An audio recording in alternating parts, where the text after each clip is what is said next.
अस्सलाम वालेकुम दोस्तों।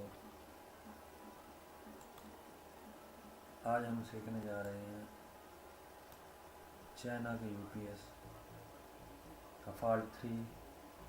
और फॉल्ट 3 ठीक करने के बाद इसमें खुद ब खुद ही पैदा होगा फॉल्ट 8।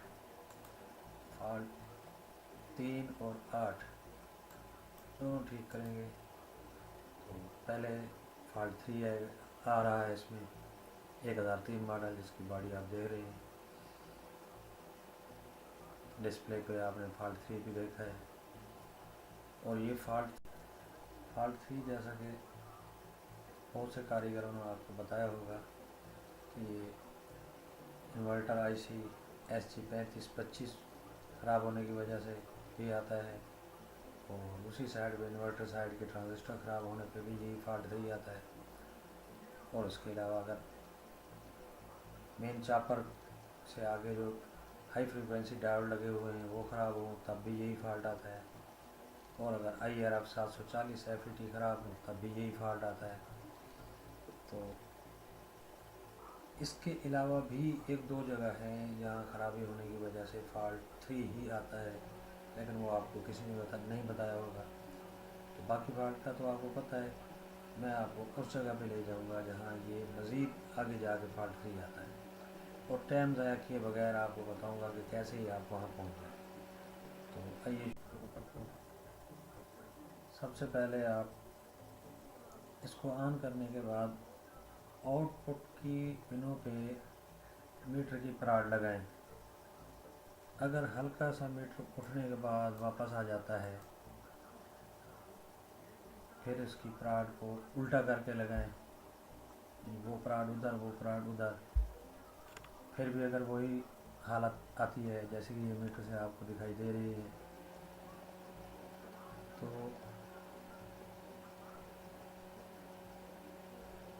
ये अभी ऑन करके दिखाता हूँ आपको। ये देखिए, ये इतना चेक करने के बाद बंद हो जाता है। तो इसमें मैंने बहुत से कारीगर देखे हैं जो 2-2 दिन तक भी लगे रहते हैं, फॉल्ट नहीं मिलता है। कोई 740 खोल लेता है, कोई चापर निकाल लेता है, कोई सारी चीज़ें बदल लेते हैं। ये देखिए, ये सारी चीज़ें इसके बाद भी फॉल्ट नहीं आता है। लेकिन बेहतर तरीका ये है, मीटर लगा के अगर वो मीटर उठ रहा है इसको छोड़ दें। तो ये मैंने आपको दिखाने के लिए इसकी ब्रिज निकाल रही है, और ये कैपेसिटर भी निकाल लिया है, और एक 358 SMD IC भी निकाल ली है। ये जहाँ आपको प्राट लगा के दिखा रहा हूँ, यहाँ एक लाइन है जो फीडबैक के लिए जाती है। यानी यूपीएस जब चलता है, इन्वर्टर एक दफ़ा ऑन करता है तो एक फीडबैक आता है मेन प्रोग्राम आईसी को। वो फीडबैक नहीं आ रहा, जिस वजह से चेक करने के बाद बंद कर देता है। इस पे भी फॉल्ट 3 ही दिखाता है। तो उन चीज़ों पे टाइम ज़ाया करने के बजाय, वैसे भी इस मॉडल में ज़्यादातर लाइनें ही ख़राब होती हैं, जंग इसको ज़्यादा लगता है। इसकी बोर्ड इसके बोर्ड ज़रा लो स्टैंडर्ड के हैं, या जंग ज़्यादा पकड़ते हैं, प्रोटेक्शन इस पर नहीं हुई, इस वजह से ये लाइनें ख़राब हो जाती हैं। ये फीडबैक की लाइन आप देख रहे हैं, ये मैं इसको सोल्ड कर रहा हूँ। अभी इसको जंपर लगाता हूँ तो ये इंशाल्लाह ठीक हो जाएगा।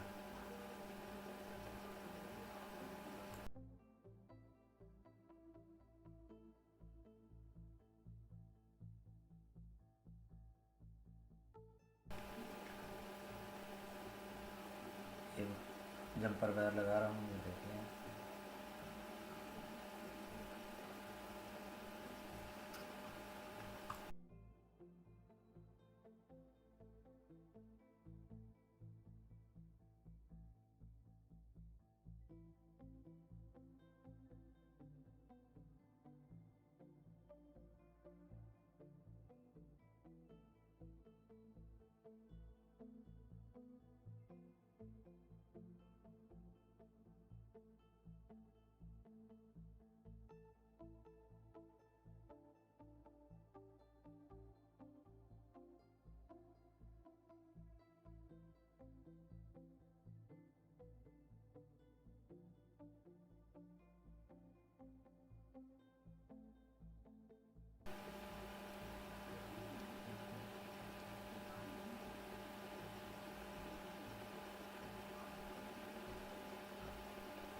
अब इसके बाद की कंपोनेंट्स भी लगाएंगे।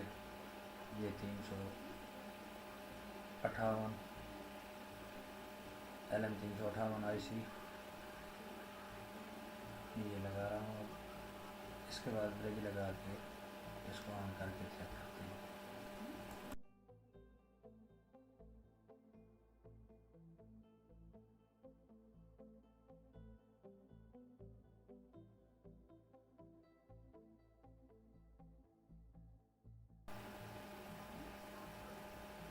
ये जंपर IC ब्रिज और कैपेसिटर निकाले बगैर भी लगाया जा सकता था, लेकिन कैमरा देख नहीं सकता था ये जंपर कहाँ लगा हुआ है, तो इसलिए मैंने आपकी सहूलत के लिए ये बाकी कंपोनेंट्स निकाल के जगह खाली करके आपको लगा के दिखाया है।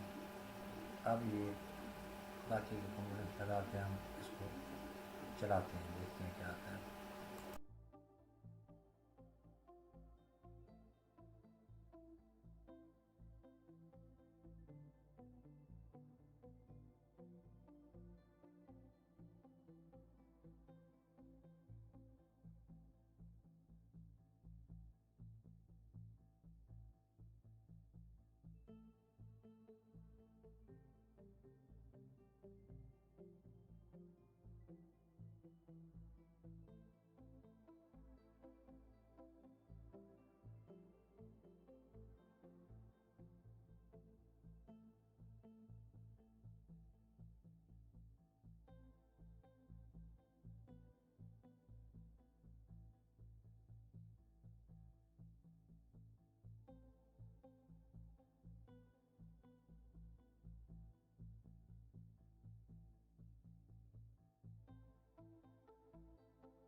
जैसा कि आप देख रहे हैं, हमने कैपेसिटर नहीं लगाया, बाकी कंपोनेंट्स लगा दिए हैं हमने। ब्रिज और IC और वो जंपर जो जिसकी वजह से ये फॉल्ट 3 दे रहा था वो लगा कर अब हम चला रहे हैं, देखते हैं। कैपेसिटर हमने नहीं लगाया, ये आपको फॉल्ट 8 दिखाने लगा। ये देख लें, अब चलने के बाद 220 वोल्ट शो करने के बाद फॉल्ट 8 आ गया। अब ये कैपेसिटर लगा के दोबारा जब चलाएंगे तो ये भी ख़त्म हो जाएगा। ये देखें, ये हमने कैपेसिटर लगा दिया। अब इस कैपेसिटर की वजह से फॉल्ट 8 आ रहा था। ये कैपेसिटर लगाने के बाद अब दोबारा आपको चेक करवाते हैं ये क्या हो रहा है। ये अब चला के देखते हैं।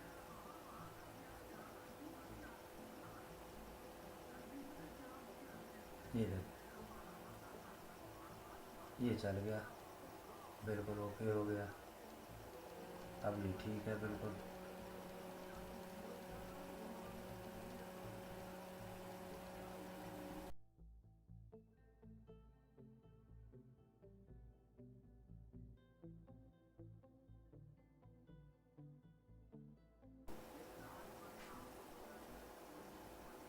ये देखें, अब हमने पावर केबल लगा दी है, ये अभी चार्जिंग पे आ जाएगा। ये चार्जिंग पे आ गया और यहाँ देखें 14.6 वोल्ट ये बैटरी के लिए चार्जिंग करंट आउट कर रहा है। 14.6 वोल्ट ये कट ऑफ वोल्ट इसके 14.6।